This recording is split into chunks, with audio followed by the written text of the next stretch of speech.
अस्सलाम वालेकुम स्टूडेंट्स, कैसे हैं आप। जैसा कि हम अपने कल से सबक पा रहे थे कदरे याद। आप जानते हैं इसमें कर्नल मोहम्मद खान के बेटे सलीम और उनके मुलाजिम और अली बख्श के दरमियान झगड़ा हो गया है, नाराज हो गया है।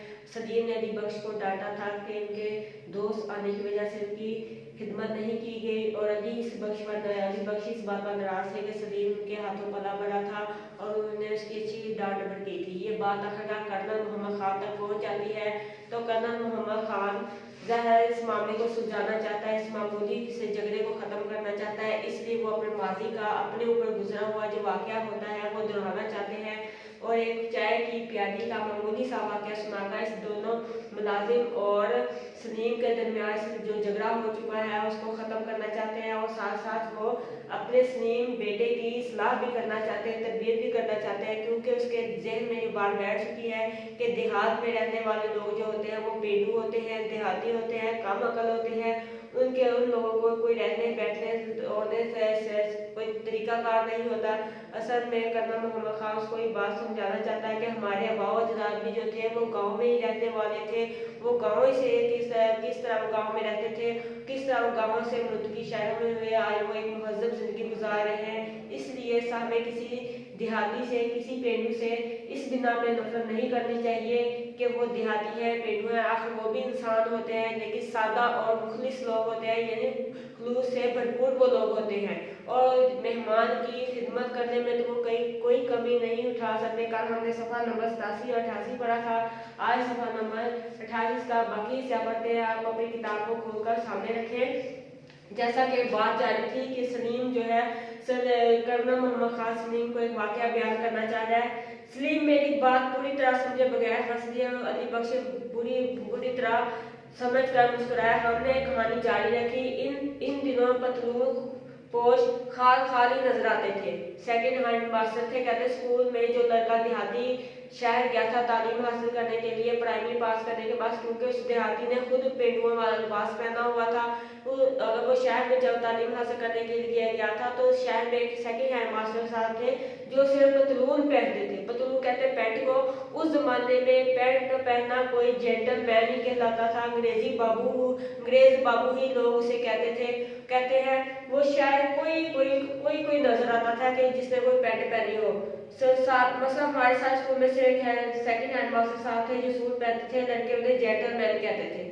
लाहौर में तालीम पाई थी, वहीं के रहने वाले थे। हर फिक्रे में 2-3 अंग्रेजी के फिक्रे बोल देते थे और लोग बच्चे जो थे वो उस पर फख्र महसूस करते थे। लाहौर में तालीम हासिल की थी इसलिए वहीं के रहने वाले थे, इसलिए जब वो बात करते थे तो कोई किसी न किसी फिक्रे में अंग्रेजी के 2-3 अल्फाज का इस्तेमाल करते थे और लड़के इस बात पर बड़ा फख्र महसूस करते थे। आदमी खुश मजाज थे कहते, लेकिन अखलाकी तौर पर वो बड़े अच्छे थे, उनका अखलाक बहुत अच्छा था। हॉकी के खिलाड़ी थे, हॉकी खेलना खूब जानते थे, हॉकी खेलने का शौक थे और शिकार के शौकीन और शिकार करने के भी बड़े शौकीन थे, शिकार करने का बड़ा शौक रखते थे।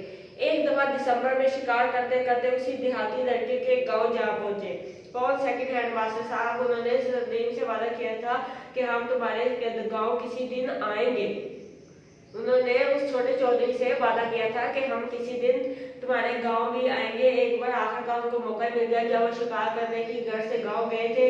रात सर्दी दिसंबर की रात थी, अंधेरी थी, वापस आना भी नामुमकिन नहीं था, इसलिए उन्होंने सलीम छोटे चौधरी के यहाँ क्याम करने का फैसला कर लिया और उनके दरवाजे पर जाकर दस्तक दी। लड़के ने अचानक मास्टर जी को घर के दरवाजे पर देखा तो एक लम्हे के लिए चकरा सा गया। जब छोटे चौधरी ने अपने मास्टर साहब को इस तरह अपने दरवाजे पर पाया तो एकदम उसको चक्कर आ गया, यानी वो परेशान हो गया कि बगैर इतला कि मास्टर साहब जो है वो हमारे घर तशरीफ ले आए। मास्टर साहब ने कई दफा मजाक में कहा था, क्योंकि मास्टर साहब ने कई दफा मजाक में छोटे चौधरी को कहा था छोटे चौधरी के में हम किसी दिन छोटे चौधरी के मेहमान बनेंगे। मास्टर जी से छोटा चौधरी भी मजाकन ही समझता था। छोटा चौधरी भी मास्टर जी की बात को मजाक ही समझता था, लेकिन चौधरी की तवक्को थी कि मास्टर जी मजाक को मजाक ही तक रखेंगे। लेकिन छोटे चौधरी का ख्याल था कि मास्टर जी मजाक करने मेरे गांव में आने का वो एक मजाक ही हाथ है, वो कभी गांव में आने का सोच भी नहीं सकते। और आज वो हाथ फैलाकर इसके रूबरू आ खड़े हुए थे। छोटे चौधरी को मेजबानी के बगैर चढ़ाना था। आज वो इस बात को हाथ फैलाकर यानी वो वादा पूरा करने के लिए आखिरकार छोटे चौधरी के सामने आकर खड़े ही हो गए। और छोटे चौधरी के लिए अब ये था कि अब उनकी खातिर तवाज़ो कैसे की जाए, अब उनकी मेज़बानी कैसे की जाए। ज़ाहिर रात का वक़्त था, वो भी किसी मेहमान का घर में अचानक आ जाना उनके लिए बड़ी बाइसे शर्मिंदगी वाली भी बात थी। ये नहीं कि छोटा चौधरी या उसके घर वाले मेहमान नवाज थे, क्योंकि कर्नल मोहम्मद खान अपनी कहानी जारी है, साथ साथ सलीम को बताते जा रहे हैं। सलीम कहीं भी मौका नहीं जाने दे रहा, जहाँ भी उसको नुक्ता कोई नजर आता है तो वो देहाती लोगों पर तनकीद करने बैठ जाता है। कहता है कि ये वजह नहीं है कि छोटा चौधरी इस वजह से परेशान हो गया था मास्टर जी को देखकर कि वो मेहमान नवाज न थे, बल्कि वो बड़े अच्छे मेहमान नवाज है। सिर्फ उन्हें इस बात का यकीन नहीं था कि उनकी मेहमान नवाजी मास्टर जी को मुवाफक भी आएगी या नहीं, यानी उन्हें इस बात का यकीन नहीं था कि पता नहीं जो हम उनकी खिदमत, हम देहात में रहने वाले पेंडू लोग हैं, वो शहर में रहने वाले, पता नहीं अब हम जो उनकी खिदमत करेंगे उनको पता नहीं पसंद हमारी आती भी है या नहीं। बहरहाल उन्होंने अपने तवाज़ो की इब्तिदा की। बहरहाल जहाँ तक हो सकता था, आपको तो पता ही है बच्चे देहात के लोगों के बड़े मुखलिस होते हैं, मेहमान नवाज भी बड़े होते हैं। फ़ौरन जब कोई मेहमान के यहाँ चला जाता है तो बिठाने के बाद फ़ौरन इसकी खातिर तवाज़ो में मसरूफ़ हो जाते हैं। जो भी दाल दलिया उनके घरों में होता है वो कोशिश करते हैं मेहमान की खूब मेहमान नवाजी की जाए। बहरहाल इसी तरह उन्होंने छोटे चौधरी के वालिदैन घर वालों ने भी मास्टर जी की खातिर तवाज़ो शुरू कर दी। छोटा चौधरी उसके बड़े भाई मास्टर जी को बसीद ताजीम अपनी चौपाल में ले गए। छोटा चौधरी और उसका बड़ा भाई जो था, गांव की बैठक होती है, आपको पता बड़ी सी बैठक कमरा सा बना होता है, वो एहतराम के तौर पर इज्जत देने के लिए उनको गांव के चौपाल में ले गए। चौपाल के दो हिस्से थे, एक हिस्से में गोली बंधी हुई थी और दूसरे भी के अहम मरकज में आतिशदान था, जिसकी आके शोले और धुआं बैक वक्त बुलंद होगा चौपाल में रोशनी और तारीकी फैला रहे थे।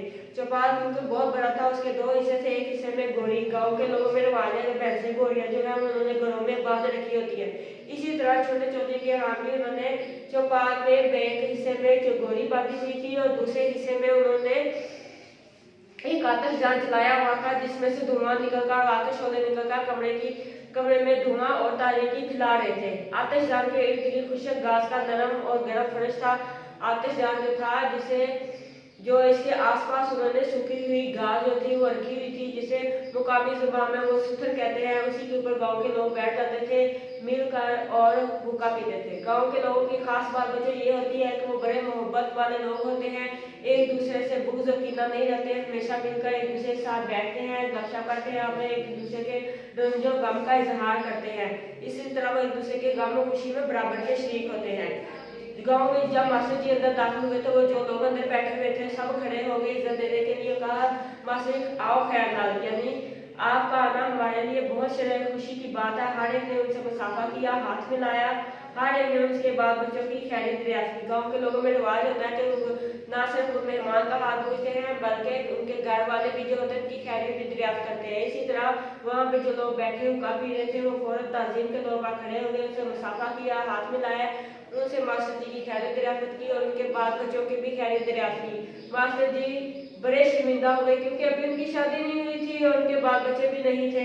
बहरहाल चूंकि मास्टर जी ने पतलून पहन की थी, लिहाजा फर्श पर बैठाने की बजाय उनके लिए एक रंगीनी चारपाई बिछा दी गई। मास्टर जी क्योंकि सलवार कमीज में नहीं थे, उन्होंने पैंट शर्ट पहनी हुई थी। गांव के लोगों ने समझा जाहिर है कोई जेंटलमैन है, उनको फर्श पर बैठाने की बजाय उन्होंने उसके लिए रंगीन चारपाई मंगवा दी गई, वहाँ पे उनको बिठाया गया। गाँव में बड़ा रिवाज होता है कि उनको रंगीन चारपाइयाँ जो पाए जिसके रंगीन होते हैं, लकड़ी भी जिसके आसपास होती है वो भी रंगीन बनी होती है, बड़ी खूबसूरती के साथ उसकी बनाई की होती है, इसलिए उन्होंने रंगीन चारपाई पर बिठा दिया। रंगीन चारपाई पर किसी को बिठाना बड़ी इज्जत देने के मुतरादिफ होता था। सलीम हैरान होकर बोला, अब्बा जान इनमें इतनी अकल नहीं थी कि उन्हें कुर्सी दे देते। मैंने कहा, बेटा अकल तो थी पर कुर्सी ना थी। सलीम जब देखा कि उन्होंने चार मेहमान को, इतने पैंट शर्ट वाले मेहमान को उन्होंने उसके ऊपर ही बैठा दिया तो वो उनकी अकल पर तंज करने लगा कि गांव के लोगों को इतना भी नहीं पता कि मेहमानों को चार कुर्सी दे देते हैं। तो कर्नल ने उसकी बात को तंज को खत्म करने का कहा, बेटा अकल तो थी उनके पास, लेकिन उस जमाने में कुर्सियाँ ना थी। शहर में तो रिवाज होता है सोफे कुर्सियाँ दी जाती है, लेकिन गाँव में कहाँ रिवाज होता है। सलीम ने फैसला को अंदाज में कहा, वो कुर्सी ना थी तो चौधरी किस बात में थे। सलीम ने भी फिर कहा कि अगर उनके यहाँ कुर्सियाँ नहीं पाई जाती, सोफे नहीं पाए जाते, तो फिर चौधरी किस बात के थे। उनका सलीम का क्या था कि चौधरी होना बहुत बड़ा बात होती है, चौधरी के घर में हर तरह की जरूरियाती जिंदगी का सामान मैसर होता है, लेकिन ऐसा बात नहीं। चौधरी और टाइप होती किस्म होती है, लेकिन घर का माहौल गांव के रिवाज के मुताबिक ही, गांव का जो गांव के माहौल के मुताबिक घर का सिस्टम जो है वो मैनेज होता है। मैंने कहा एक तो चौधरी जरा छोटी किस्म के थे। कर्नल मोहम्मद खान ने बेटे को वजाहत करते हुए सलीम को कहा, मैं तुम्हें कह रहा हूँ कि चौधरी जो थे वो थे लेकिन छोटी किस्म के। उस तरह के चौधरी नहीं थे कि गांव के बहुत बड़ा चौधरी हो, जागीरदार हो, जमींदार, उसके पास हर जिंदगी की जरूरत की हर चीज में यसर हो, गाड़ियाँ हो, बंगले हो, और ऐसा नहीं था। और दूसरे गांव में चौधरी पद की नुमाइश कुर्सियों से नहीं की जाती। गांव के आपको तुम्हें पता ही है, सादा लोग होते हैं, वहाँ पे नुमाइश कुर्सियों से नहीं की जाती। सलीम देहातियों की कोई गलती, कोई कमजोरी पकड़ने पर तुला हुआ था, यानी सलीम ने भैया कर रखा था कि देहातियों की कोई ना कोई वो गलती है जरूर पकड़े, जिसे साबित कर सके कि देहाती वाकई ही बेअकल और नासमझ होते हैं। मगर कोई गोल कमरे में गोली भी बांधता है। मैंने सलीम को समझाया कि गोली बांधने के लिए कोई मुस्तकिल कमरा ना हो तो फिर भी वो गोल कमरे में ही रहती है। अलावा से गाँव का कमरे के लिए गोल भी नहीं होता। कहते हैं कि अगर गोली बांधने के लिए चौड़ाई वाला कमरा ना हो तो गोली को फिर मुस्तकिल कमरे, गोल कमरे में बांध दिया जाता है। और अलबत्ता गाँव के में गोल कमरे भी नहीं होते। सलीम तंजन को पाकर बोला, कहा सलीम ने बाबा जान के तंज को भी पा लिया। गोया कमरा तो वैसे नाम पा गया है, हमारा अपना गोल कमरा भी तो चुकोरा है, मगर बात यह है कि ड्राइंग रूम में गोरे गधों का क्या काम। कहते हैं खैर गोल कमरा तो एक नाम ही पा गया होगा, हमारा कमरा भी जो है वो थोड़ा ही गोल है, ये भी चुकोरा है, लेकिन मैं ये जाना ड्राइंग रूम में गोरे गधों का क्या काम। तंज कह रहा है कि ड्राइंग रूम में कभी गोरे गधे भी होते हैं। मैंने हंसकर कहा, किसने? कर्नल मोहम्मद खान ने। ये कर्नल मोहम्मद खान अपनी जिंदगी की आप बीती आप सुना रहा है कि किस तरह वो भी एक देहाती था और आज वो कर्नल के ओहदे पर फायज है, शहरों में रह रहा है, लेकिन उसके बैकग्राउंड की तरफ पसे पर्दा उसकी नजर डाली जाए तो वो भी असल में एक देहाती और पेड़ू ही था। वो अपनी आप बीती उसको अपने बेटे को सुना रहा है, उसकी इस्लाह करने के लिए, दिल से देहातियों की नफरत खत्म करने के लिए। बेटा, देहाती लोग इतने महजब नहीं होते कि ड्राइंग रूम में कुत्ते ले आए। कर्नल मोहम्मद खान ने भी अंग्रेजों पर तनकीद करते हुए कहा था कि जिस तरह अंग्रेज अपने कुत्ते बिल्लियों को अपने ड्राइंग रूमों में सुनाते हैं, वो अपने आप को बड़ा महजब कहलाते हैं और कुत्ते और बिल्लियों को अपने कमरों में सुला लेते हैं। गांव के लोगों में ऐसा नहीं कि वो महजब जरूर होते हैं, लेकिन इतने नहीं कि वो कुत्ते और बिल्लियों को अपने रूम में समझाए। लेकिन शहरों में बात ऐसा होता है कि बड़े घरानों के जो लोग होते हैं वो कुत्तों से इतना बिल्लियों से प्यार करते हैं कि वो अपने कमरे में उन्होंने कुत्ते बिल्लियाँ रखे होते हैं। वो गोरों ही से गुजारा कर लेते हैं, यानी उन्हें कुत्ते बिल्लियों से कोई गर्ज नहीं होती, वो अपने कमरों में घोड़े ही बांध लेते हैं। अली बख्श मुस्कुराया। अली बख्श कर्नल मोहम्मद खान का मुलाजिम था। वो जब ये सारी कर्नल मोहम्मद खान की बातें सुन रहा होता तो वो भी हंस पड़ा। सलीम किसी तरह चकराया नहीं, कहानी बहरहाल इश्तियाक से सुन रहा था, लेकिन बहरहाल वो भी शौक से कर्नल मोहम्मद खान की जो कहानी थी वो सुन रहा था और बोला, फिर क्या हुआ? फिर गांव का नाई मास्टर जी के पांव दबाने लगा। एक नौकर को दुराया गया कि उनके लिए ताजा मकई के भुट्टे बनवा कर लाए। कहते हैं कि गांव का जो नौकर था उसको कहा गया कि गांव जो मकई के भुट्टे होते हैं, यानी जो छन्नी होती है, उसको मास्टर के लिए लेकर आए। सलीम झट बोल पड़ा, जल्दी से सलीम बोल पड़ा, अब्बा जहाँ मकई के भुट्टे तो पिकनिक पर खाए जाते हैं, यानी मकई जो होती है, छन्नी जो होती है, वो तो जहाँ पर सैर तफरीह करने के लिए जाते हैं वहां पे खाते हैं, मेहमानों को थोड़ी पेश करते हैं। घर में तो चाय पिलाई जाती है और वो लोग अच्छी इतनी भी बात जानते न थे। तंज कर रहा है गाँव के लोग, कितने कम अकल ये लोग हैं कि उन्हें चाय पिलाने की, मेहमान को चाय पिलाने की बजाय उसे वो मकई के भुट्टे खिला रहे हैं। मैंने कहा, ये घर में पिकनिक बना लेने की गलती देहातियों से अक्सर हो जाती है। बाप ने भी अपने बेटे की सलाह करने के लिए कहा कि घर में जो पिकनिक गांव के लोग मनाते हैं, अक्सर उनसे गलती हो जाती है कि वो बाहर जाने की बजाय, पार्कों में सैर तफरीह करने की बजाय वो घर में सब कुछ बना लेते हैं और मिलजुल कर खाते हैं। ये गलती उनसे अक्सर हो जाती है। बहरहाल मास्टर जी ने खुद उनकी सलाह कर दी। भुट्टे का नाम सुनकर कहने लगे, ये तकलीफ ना करें, हो सके तो एक प्याली चाय पिला दें, जरा सर्दी ही है। मास्टर जी ने जब भुट्टे का नाम सुना तो उन्होंने कहा, आप ऐसा करें, यह बच्चे जो मैंने आपको पढ़ाया है आपको तशरीह भी साथ साथ करवाई है, उसको आसान करके बताया। इसी तरह किया जाता है कि पैराग्राफ को हमने आसान से आसान किस तरह करना है। अब आपको मैंने अल्फाज के माने लिखे दिए हुए, आपने उनको याद भी करना है और लिखना भी है। अल्फाज ठीक देहाती पक्का पेड़ू, खाल खाल कहीं कहीं, कोई कोई, रश्क करना फखर करना, रूबरू आमने सामने, मुवाफिक पसंद आना रास आना, तवाज़ो खिदमत चौपाल गांव की बैठक, बहुत बड़ा कमरा होता है जो गांव की बैठक कहा जाता है। ताजीम इज्जत या एहतराम, मुसाफा करना हाथ मिलाना, नामालूम जो भी पैदा ही ना हुआ हो, बरखुरदार बेटे, मुहज्जब इज्जतदार या तमीजदार, झट बोलना जल्दी बोलना, पिकनिक सैर तफरीह, तायद हिमायत करना, दौड़ धूप करना, कोशिश करना, मुकामी हकीम करीबी हकीम, आसपास का जो मोहल्ले का हकीम होता है।